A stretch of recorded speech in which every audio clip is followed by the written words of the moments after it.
Hello everyone and welcome to another mini Sky Tonight. So I had a young viewer ask me, why are there no green and purple stars? Because purple is my favorite color and I would love to have a purple star. And many adults would say, oh, that's such a silly and childish question. And to that I have to say, shame on you. Heaven forbid a child asks a silly question which leads them into curiosity to explore.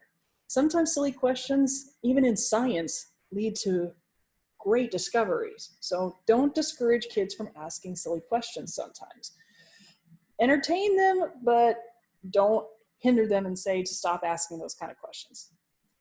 To quote Carl Sagan, we are all natural born scientists. It's society that knocks it out of us. So don't stop asking questions, don't stop learning.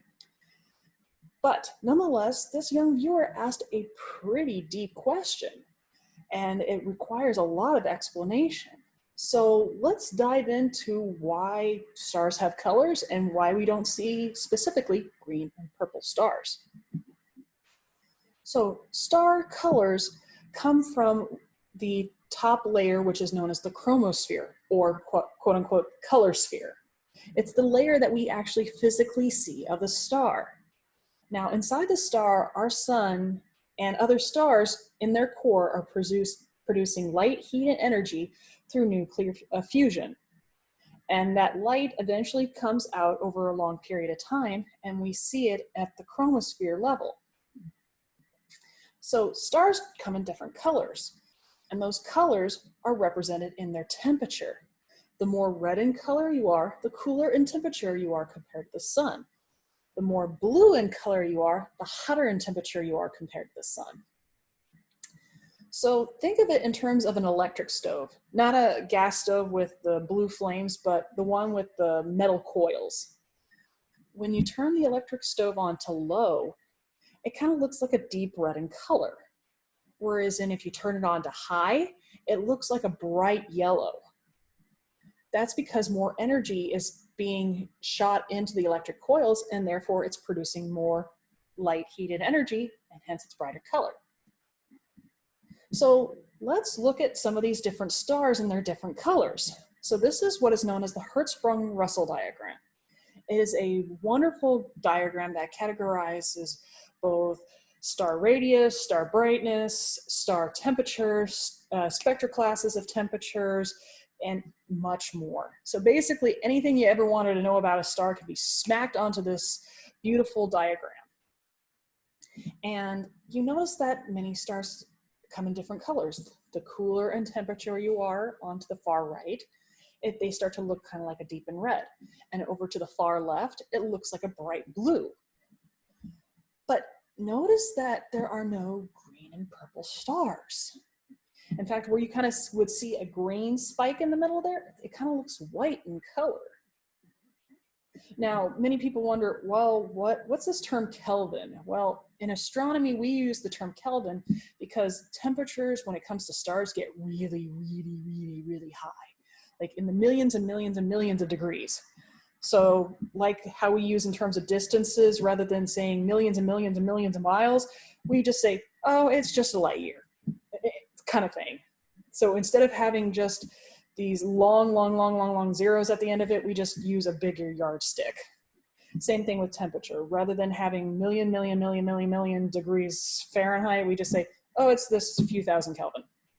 It's just a bigger yardstick. Nonetheless, getting back to the colors, we don't see any blues, or we don't see any greens or purples in this.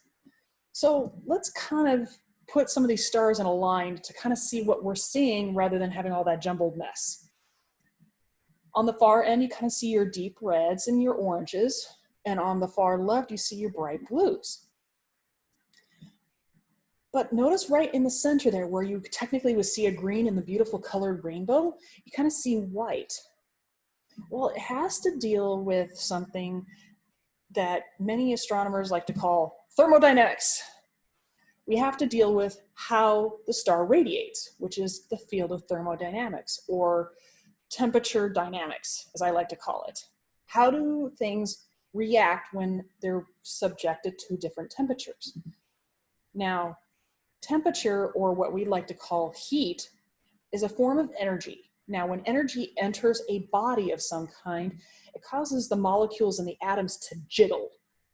And that jiggling is then lost in terms of light, heat, and energy. So believe it or not, you radiate. The atoms inside of you naturally produce a natural radiation. So every time something has energy, it naturally causes atoms to jiggle and therefore radiates it out. So, and since it radiates it out, it produces some type of energy. Now, this is what is known as blackbody radiation, or basically the energy of temperature, as I like to call it. How temperature is radiated in terms of light. And this applies to stars very well. In fact, they did some like data analysis of the sun and how it naturally radiates over a curve, and it pretty closely matches a black body. Now, to kind of understand what a black body is in physics, basically a black body is a perfect sphere that radiates everything, that it doesn't retain any type of energy whatsoever. So a perfect black body emits everything and keeps nothing. So when we talk about blackbody radiation, we're talking about the stuff that does get emitted in terms of radiation and how we can perceive it. So when we look at different stars, we see different types of radiation from these different stars. And as I mentioned, you naturally radiate. You radiate in infrared. So hence why you can see yourself in infrared cameras and such. And that's how thermometers work. You know, like those sensors that people put up on the top of your head, it's measuring the thermal radiation that is coming from your body. Now you know. So stars emit in more than one spectrum, but usually they have a peak. So for example, stars that are in the 3000 range peak in infrared, but we kind of see them in red because they have that tail bit right over here in a little bit of red. And as you go higher in temperature, the peak goes up further into color. Now, notice when I talk about infrared and ultraviolet. Infrared, visible, ultraviolet is what is known as the electromagnetic spectrum, or the energy wavelengths that things can emit different types of energy. So when we talk about the electromagnetic spectrum, it's basically how is energy emitted?